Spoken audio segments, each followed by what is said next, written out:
1998년 한국교회에서 부흥이라고 하는 찬양이 불려지기 시작했습니다. 이 곡이 처음 나왔을 때의 사람들의 반응은 왜 하필 이런 찬양을 불러야 하는가, 그런 것이었습니다. 가사와 곡이 그 시대적인 분위기와 잘 맞지 않는 것 같았습니다. 이 땅의 황무함을 보소서, 우리의 죄악 용서하소서, 이 땅 고쳐주소서, 부흥의 불길 타오르게 하소서, 새날 주소서. 이런 가사는 그때 우리나라가 막 국민소득 1만 불이 넘어섰다고 해서 전국적으로 축제적인 분위기가 있었던 과는 동떨어진 그런 찬양이었다고 볼 수 있습니다. 그래서 황무하다고 하는 이 가사, 이 표현이 우리나라 현실에는 맞지 않는 것이다, 그런 생각을 했습니다. 그리고 어떤 사람은 이 찬양을 부르고 난 다음에 아마 이 노래는 북한을 위해서 지어진 것 같아, 북한 땅의 황무함이 회복되도록 찬양하도록 한 것 같아, 그런 해석도 내놓았습니다. 그런데 이 앨범이 나오고 몇 달이 지나지 않아서 우리나라는 IMF 외환 위기를 당하게 되었습니다. 그리고 그때 얼마나 빠른 시간 안에 국가 경제의 모든 부분이 황폐하게 되었는지는 우리 모두가 경험한 바입니다. 그러자 많은 사람들에게 이 부흥이라고 하는 찬양의 그 가사가 새롭게 사람들의 가슴속 깊이 와닿게 되었습니다. 그리고 찬양을 부르면 부를수록 이 찬양은 놀라운 예언적인 찬양이라, 그런 생각을 하게 되었습니다. 하나님께서 한 경배와 찬양 사역자를 통해서 하나님의 뜻을 미리 알리신 것입니다. 한국교회는 이 찬양을 통해서 왜 이런 일들이 우리나라에게 일어나게 되었는지를 돌아보게 되고, 어떻게 무너진 기초를 다시 쌓을 것인지에 대해서 기도하게 되었습니다. 하나님께서는 시대마다 사람을 일으켜 주셔서 하나님의 뜻을 전하는 도구로 삼아주시는 것입니다. 본문의 주인공인 히스기야는 특별한 사람입니다. 히스기야의 아버지는 아하스인데, 이 아하스 왕은 유대 왕 중에서는 가장 사악한 왕이었습니다. 역대하 28장에 보게 되면 이스라엘 왕 아하스가 유다에서 망령되이 행하여 여호와께 크게 범죄하였으므로 여호와께서 유다를 낮추셨다, 그렇게 말합니다.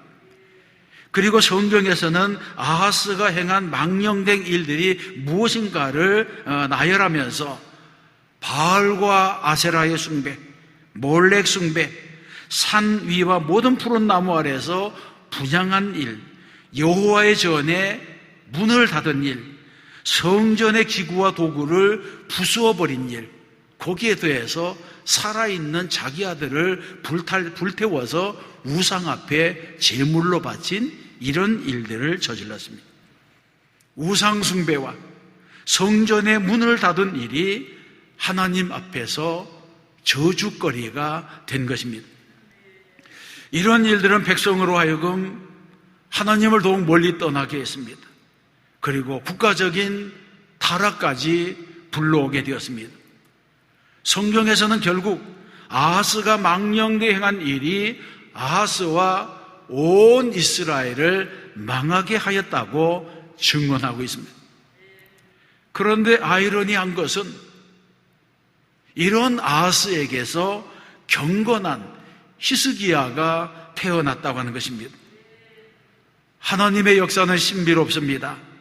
어떻게 이처럼 사악한 아버지에게서 그토록 경건한 아들이 나올 수가 있다는 것입니다.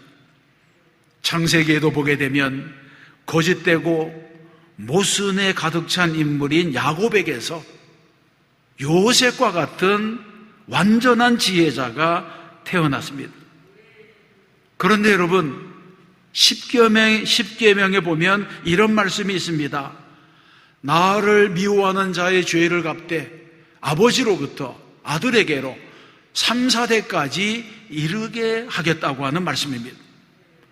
불경건한 자는 그 아비 때문에 자식들이 죄값을 받는다고 하는 이런 말씀이 계명 안에 기록되어 있는 것입니다. 그러면 이 말씀이 틀린 것입니까? 어떻게 아하스와 같은 이 불경건한 인물에게서 히스기야 같은 아들이 날 수 있고 히스기야 같은 복을 받을 수가 있는 것입니까? 십계명의 바로 내용은 이렇습니다.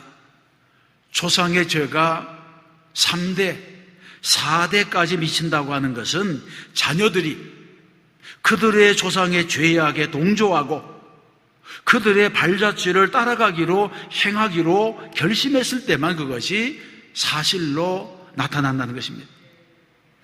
그런데 히스기야는 자기 아버지의 사악함을 보았습니다. 그리고는 아버지가 걸었던 그 길을 걷지 않기로, 아버지를 본받지 않기로 전적으로 작정하고 그 길을 따르지 않았습니다. 그래 역대하 29장에 보게 되면 히스기야가 그의 조상 다윗의 모든 행실과 같이 여호와 보시기에 정직하게 행했다고 하는 것입니다. 이런 것들이 바로 히스기야로 하여금 아버지의 전철을 밟지 아니하게 하시고, 그리고 다윗의 뒤를 따라서 하나님 앞에 정직하게 행하는 이 삶 때문에 복을 받게 하신 것이라고 말할 수가 있습니다. 히스기야는 왕이 되자마자 영적인 회복 운동을 시작했습니다. 그는 왕이 되고 나서 첫 한 달 동안 아버지 아하스가 했던 모든 잘못된 제도들을 개혁했습니다. 그리고 2달 안에 이런 영적인 정결 운동이 전국으로 퍼져나가게 만들었습니다. 그는 닫혔던 성전의 문을 열고 하나님께 희생 제물을 드리고 회개 운동을 일으켰습니다. 여러분, 신앙의 부흥에는 반드시 이와 같은 전환이 있어야 하는 것입니다. 첫 번째는 죄에서 돌이키는 것이고, 두 번째는 죄에서 완전히 돌이키기 위하여 하나님을 향해 돌아서는 일입니다. 그러자 개혁은 히스기야가 시작했지만 영적인 부흥은 하나님께서 이루어 주셨습니다. 전국적으로 일어난 부흥의 운동은 성령 하나님께서 각 사람의 마음속에 역사에서 이루어지게 하신 일입니다. 히스기야는 백성들에게 죄로부터 돌이키고 하나님께로 돌아오는 3가지 방법을 제시했습니다. 히스기야의 개혁은 역대기의 주제인 역대하 7장 14절의 말씀과 관련이 있습니다. 역대하 7장 14절 말씀 보게 되면 내 이름으로 일컫는 내 백성이 그들의 악한 길에서 떠나 스스로 낮추고 기도하여 내 얼굴을 찾으면 내가 하늘에서 듣고 그들의 죄를 사하고 그들의 땅을 고칠지라고 말씀합니다. 이 말씀은 솔로몬이 성전을 건축하고 1000번제를 드리면서 하나님 앞에 기도하자 그때 하나님께서 솔로몬에게 주신 약속의 말씀이었습니다. 그런데 히스기야도 역시 솔로몬에게 주셨던 이 말씀을 붙들고 그 나라를 개혁하기로 작정했다는 것입니다. 그러면 히스기야가 전 이스라엘과 유다 사람들에게 보낸 메시지의 내용이 무엇입니까? 첫 번째로는 무조건 신뢰함으로 하나님께로 돌아오라고 했습니다. 6절에서 말씀합니다. 이스라엘 자손들아, 너희가 아브라함과 이삭과 이스라엘의 하나님 여호와께로 돌아오라. 그리하면 그가 나의 남은 자 곧 아수르 왕의 손에서 벗어난 자에게로 돌아오시리라. 아멘. 이 말씀은 왕이 된 히스기야가 전국에 파발꾼을 보내어서 전달한 왕의 명령이었습니다. 히스기야는 백성들에게 헛된 일을 다 그만두고 이제 여호와께로 돌아오고 말했습니다. 여호와께로 돌아오라고 하는 이 요구는 지금까지 그들이 하나님과 멀어져 있었다고 하는 그 현실을 나타내 주는 것입니다. 그래서 국가적인 재난, 이 국가적인 고난의 배후에도 너희가 하나님께로 돌아오지 아니하고 하나님을 바로 섬기지 못한 죄 때문이라고 고발하고 있는 것입니다. 그러므로 히스기야는 하나님을 신뢰하고 돌아오기 위해서 먼저 다른 신을 섬기던 일을 포기하고 강대국을 의지해서 동맹관계를 맺었던 일을 포기하고 하나님 이외의 대상에게 은밀한 도움을 구했던 이 모든 것까지 포기해야 된다고 하는 것을 말하고 있습니다. 이런 과정에서 필요한 것이 바로 믿음입니다. 그런데 여러분, 여호와께로 돌아오라.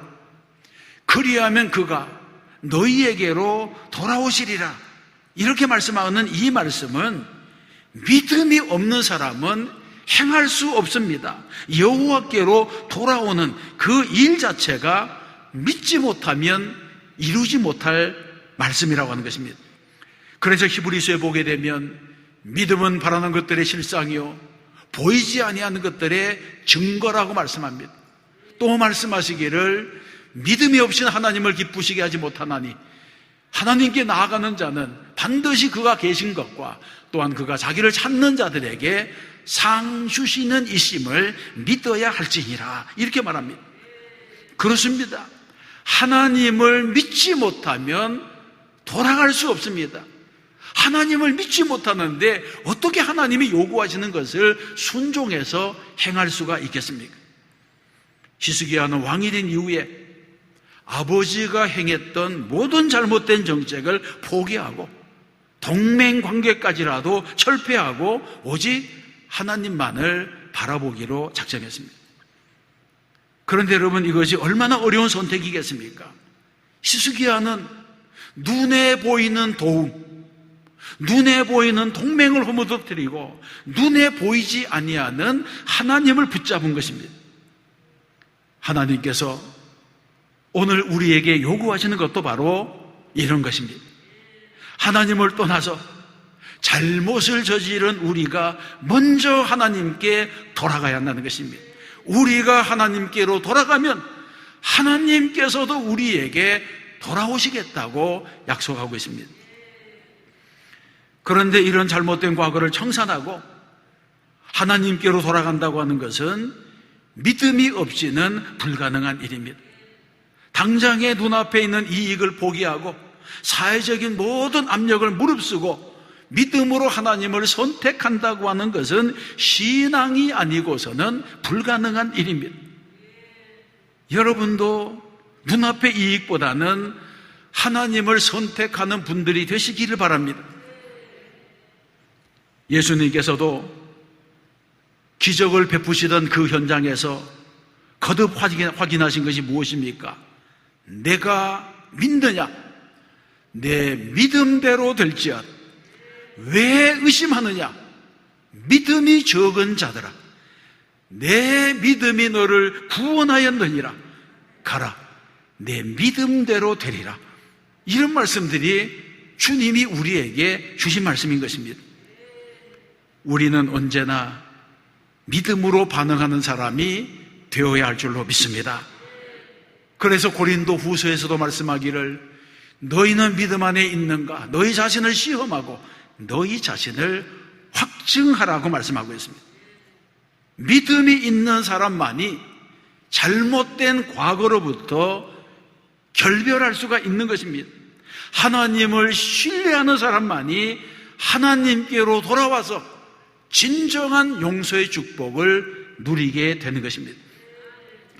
두 번째는 전심으로 순종함으로 하나님께로 돌아오라고 말씀했습니다. 7절 말씀입니다. 너희 조상들과 너희 형제같이 하지 말라. 그들은 그의 조상들의 하나님 여호와께 범죄하였으므로 여호와께서 멸망하도록 버려두신 것을 너희가 똑똑히 보는 바니라. 아멘. 히스기야 시대의 문제가 무엇입니까? 그것은 부모 세대가 하나님께 불순종하며 범죄하여 죄를 지었다고 하는 것입니다. 1월 29장에서는 우리 조상들이 범죄하여 우리 하나님 여호와 보시기에 악을 행하여 하나님을 버리고 얼굴을 돌려 여호와의 성소를 등지고 또 낭실문을 닫으며 등불을 끄고 성소에 분향하지 아니했다고 말씀하고 있습니다. 그래서 이런 불순종의 일이 어제 오늘의 일이 아니라 이미 조상 때부터 계속된 일이라는 것입니다. 그래서 지금 그들이 받고 있는 이 심판은 조상들이 오래전에 지은 죄 때문에 후손들이 받고 있는 고통이라 그렇게 지금 생각하고 있습니다. 여러분, 이 사실이 중요합니다. 범죄의 연결고리를 끊어야 되는데 사람들은 모든 실패를 조상 탓이라고 말합니다. 그래서 조상을 탓하고 부모를 탓하고 세상을 탓하고 제도를 탓합니다. 그러면서 실상은 그 범죄의 고리를 끊어버리지 못합니다. 오늘의 실패는 과거의 결과라고 말하고 내가 과거의 문제를 물려받아서 지금 고생하고 있다고 생각합니다. 이것은 내 죄가 아니라 남의 죄라고 핑계를 돌립니다. 이렇게 책임을 회피하면서 패배주의에 빠져서 스스로 무기력하게 만들고 있다고 하는 것입니다. 그러나 히스기야는 이런 잘못을 답습하지 않았습니다. 아버지의 불신앙을 따르지 않았습니다. 히스기야는 아버지의 망령됨을 보았습니다. 그의 사악함도 들었습니다. 그럼에도 불구하고 그는 자기 아버지 닮기를 거부했다는 것입니다. 여러분, 이것은 무엇을 말해주는 것입니까? 불신앙의 가정에서도 얼마든지 위대한 신앙인이 나올 수 있다고 하는 것을 우리에게 보여주고 있습니다. 더 중요한 것은 히스기야가 그 시대 사람들의 수준에 만족하지 아니하고 하나님의 선하신 기준을 추구했다고 하는 사실입니다. 그는 자신을 다른 사람들과 비교하지 아니하고 하나님이 원하시는 기준이 무엇인지를 살피고 그 하나님의 기준에 이르도록 노력했다고 하는 것을 성경이 보여주고 있습니다. 성경이 가르치는 진리가 무엇입니까? 하나님은 악한 세대를 거부하는 사람을 들어서 사용하신다는 것입니다.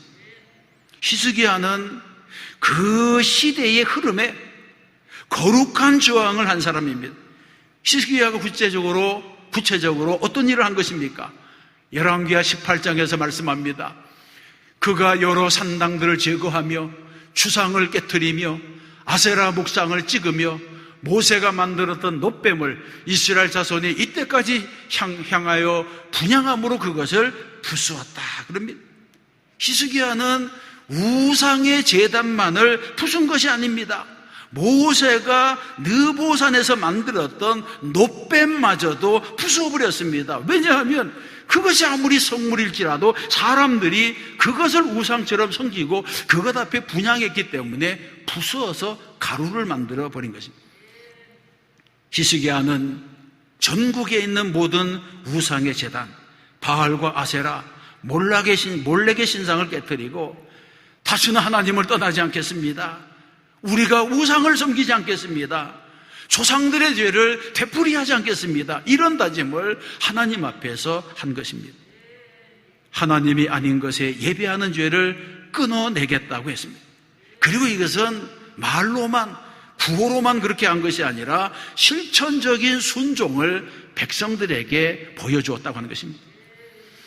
여러분, 누가복음 10장에는 선한 사마리아 사람의 비유가 나옵니다. 어떤 율법사가 예수님께 물었습니다. 선생님, 내가 무엇을 하여야 영생을 얻으리이까? 예수께서 율법사에게 되물었습니다. 율법에 무엇라고 기록되었느냐? 율법사가 대답합니다. 내 마음을 다하며 목숨을 다하며 힘을 다하며 뜻을 다하여 주 너희 하나님을 사랑하고 또한 내 이웃을 내 자신같이 사랑하라 하였나이다. 아멘. 너무나 훌륭한 대답을 했습니다. 이 대답을 들으신 예수님의 결론은 단순합니다. 가서 너도 이와 같이 행하라. 여러분, 이것보다 더 강력하고 이것보다 더 명확한 메시지가 어디에 또 있겠습니까? 아는 것이 문제가 아니라 실천하지 못하는 것이 문제라는 것입니다. 성경에서는 믿음은 들음에서 나오며 들음은 그리스도의 말씀으로 말미암았느니라고 했습니다. 말씀을 들었습니까? 실천하시고 적용하시고 그 말씀에 반응하시기 바랍니다. 그래야 우리의 영혼이 살아나게 되는 것입니다. 전심으로 하나님의 말씀에 순종하여 하나님께로 돌아오는 분들이 되시기를 주님의 이름으로 축원합니다. 세 번째는 기쁨에 찬 예배를 드림으로 돌아오라고 합니다. 8절 말씀입니다. 그런즉 너희 조상들 같이 목을 곧게 하지 말고 여호와께 돌아와 영원히 거룩하게 하신 전에 들어가서 너희 하나님 여호와를 섬겨 그의 진노가 너희에게서 떠나게 하라. 아멘. 히스기야가 백성들에게 몇 가지 명령을 합니다. 곧은 목을 똑바로 펴라는 것입니다. 이것은 교만을 떨쳐버리라는 것입니다. 그리고 여호와께 돌아오라. 성소에 들어가라. 그곳에서 여호와만을 섬기라. 그렇게 말씀합니다. 여러분, 이 모든 명령은 다 예배와 관련이 되어 있는 것입니다. 하나님께만 예배하라. 무너진 예배를 회복시키라고 명령하고 있습니다.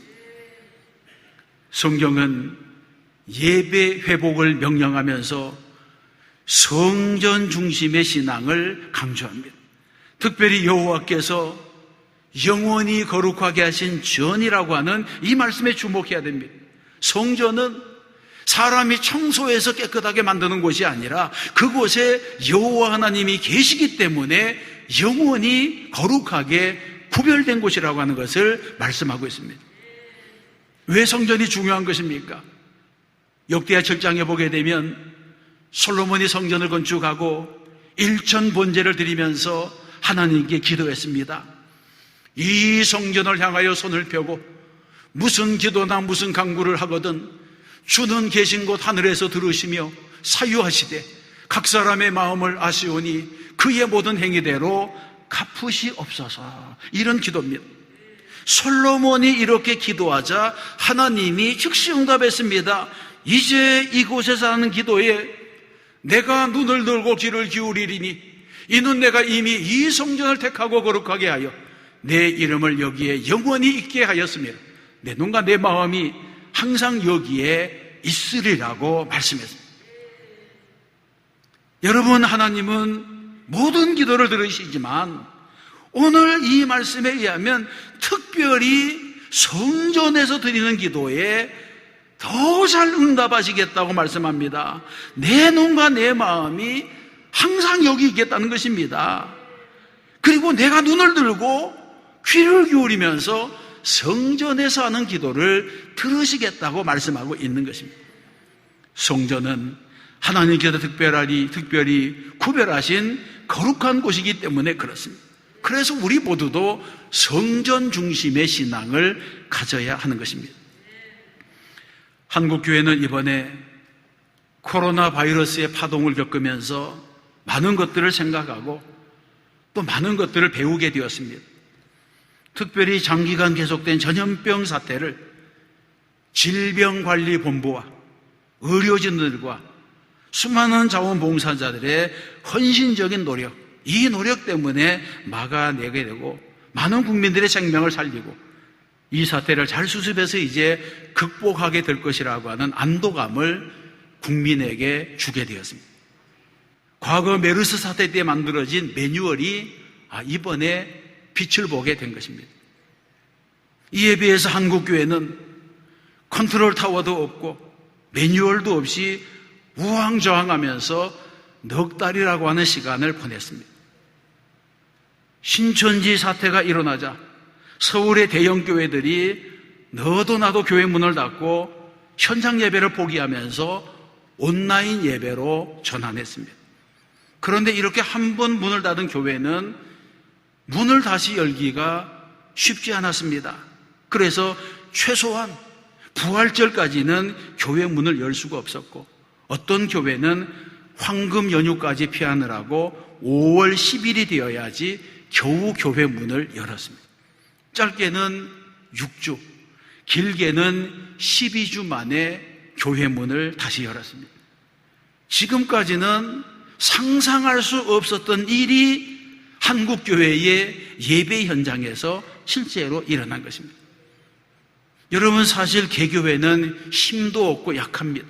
이런 문제는 교단이 나서야 되고, 이런 문제는 교회 연합기관에서 사전에 철저히 논의하고 협의하고 방역당국과 절차에 대한 협의를 하고 그런 일들을 했어야 되는 일입니다.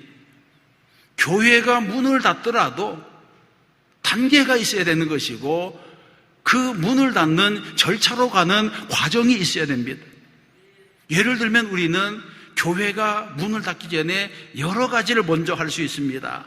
정부의 방역 지침을 준수하고 온라인 예배와 오프라인 예배를 동시에 드리고 예배 이외에 다른 사역을 다 중단하고 식당과 카페의 문을 닫고 감염의 위험이 있는 성도들에게는 온라인 예배로 전환하라고 권고하기도 하고 주일 낮 예배 이외에는 다른 예배까지라도 다 중지하고 예배당의 좌석도 거리 두기를 실시하고 지금처럼 마스크를 손세정제를 사용하면서 우리가 예배를 드릴 수 있습니다. 그리고 마지막에 정부가 더 이상 전염병의 확산으로 우리 사회가 안전하지 못하다 이런 판단을 하게 되면 정부의 락다운 선언이 있어야 되는 것이고 그때 예배당의 문을 닫아도 늦지 않다. 그것이 절차가 그렇게 생각합니다. 그런데 일부 교회가 모든 단계를 뛰어넘어서 예배당 문부터 닫아버리니까 이제 이것이 기준이 되어서 한국교회 전체가 어려워지게 된 것입니다.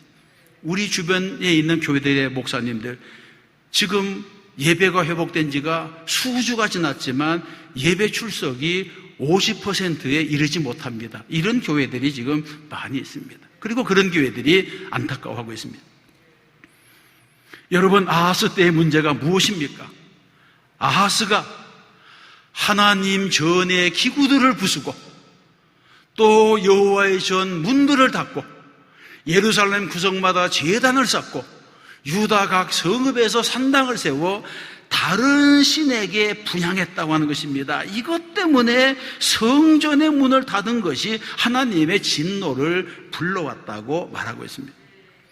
저희 가정은 6대째 예수를 믿어오고 있습니다. 조상들 가운데는 예수 믿는 것 때문에 핍박을 받은 그런 어른들이 있고 6.25 때는 예배 드리다가 거의 순교할 뻔했던 조부모도 계십니다. 한국교회가 지켜온 예배가 그런 것입니다.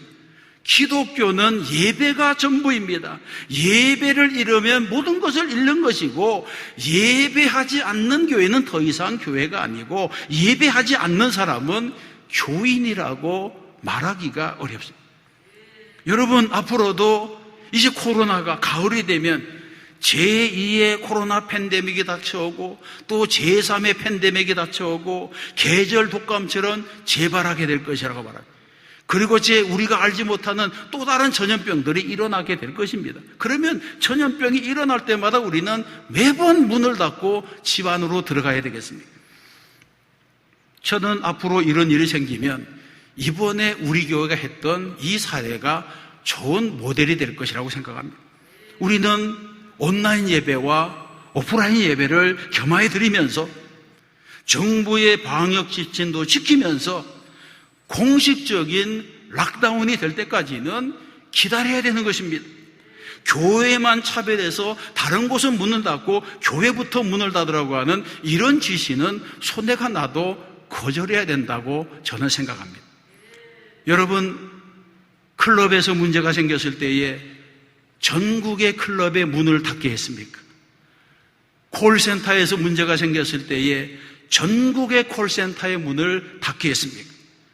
교회에 2m 거리 두기를 요청했을 때에 회사, 관공서, 정부와 정당 모든 단체의 집회에 똑같은 기준을 요청했습니까?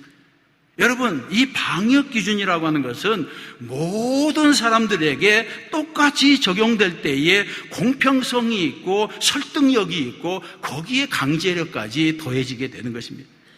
몇몇 교회에 문제가 생겼다면 그 교회만을 대상으로 방역을 하면 되는 것입니다. 6만 교회 중에 한국의 교회가 감염되었다고 전국의 모든 교회에 문을 닫으려고 한다면 이것이야말로 차별적이고 이것은 아무 근거가 없는 행정력의 남용이라고 볼 수밖에 없는 것입니다. 여러분, 세상이 뭐라고 말하더라도 교회는 본질을 잊어버려서는 안 됩니다. 교회는 하나님께 예배하기 위하여 있는 것입니다. 예배를 포기하면 아무리 예배를 포기하면서 그럴듯한 포장으로 이론을 해도 이것은 뒤로 물러가 침륜에 빠지는 일이고 하나님이 기뻐하지 아니하시는 것입니다. 교회가 세상이 시키는 대로 순종했다면 무엇 때문에 순교자가 생겼겠습니까? 바울의 고백을 들어보세요. 이제 내가 사람들에게 좋게 하랴, 하나님께 좋게 하랴, 사람들에게 기쁨을 구하랴. 내가 지금까지 사람들의 기쁨을 구하였다면 그리스도의 종이 아니니라. 이렇게 말씀하고 있습니다. 사랑하는 성도 여러분, 오늘 우리 시대의 문제는 사람들이 하나님과 너무 많이 멀어졌다는 데에 있습니다. 일상생활을 하면서 하나님을 의식하면서 살아가는 사람의 수가 대단히 적어졌다는 데 있습니다. 무엇이 우상숭배인지, 무엇이 하나님이 미워하시는 것인지 이런 것들을 생각하지 않고 사는 사람들이 많아진 것입니다. 그래서 교회마저도 세상의 영향을 받아서 자꾸 타협하고 진리의 기준까지도 낮추고 있습니다. 사람들이 좋아하는 대로 교회가 따라가고 있는 것입니다. 교회가 사회적인 책임을 다한다는 이런 명분 때문에 얼마든지 예배를 양보하고 포기할 수 있다, 이런 생각들을 가지게 된다는 것입니다. 히스기야 시대의 부흥은 성전 예배를 회복시킴으로 시작되었습니다. 하나님은 각 시대마다 영적인 부흥을 위하여 하나님의 사람들을 준비시킵니다. 남은 그릇 2개를 두시고 남은 자 7천을 감추어 두시는 것입니다. 우리는 이 시대에 하나님께서 남겨두신 7,000명이 되어야 할 줄로 믿습니다. 우리 교회는 온전히 여호와께로 돌아가서 하나님의 말씀에 순종해서 예배하며 승리하는 교회가 되어야 할 줄로 믿습니다. 그리할 때 하나님을 기쁘시게 하고 세상을 아름답게 하는 교회가 될 줄로 믿습니다.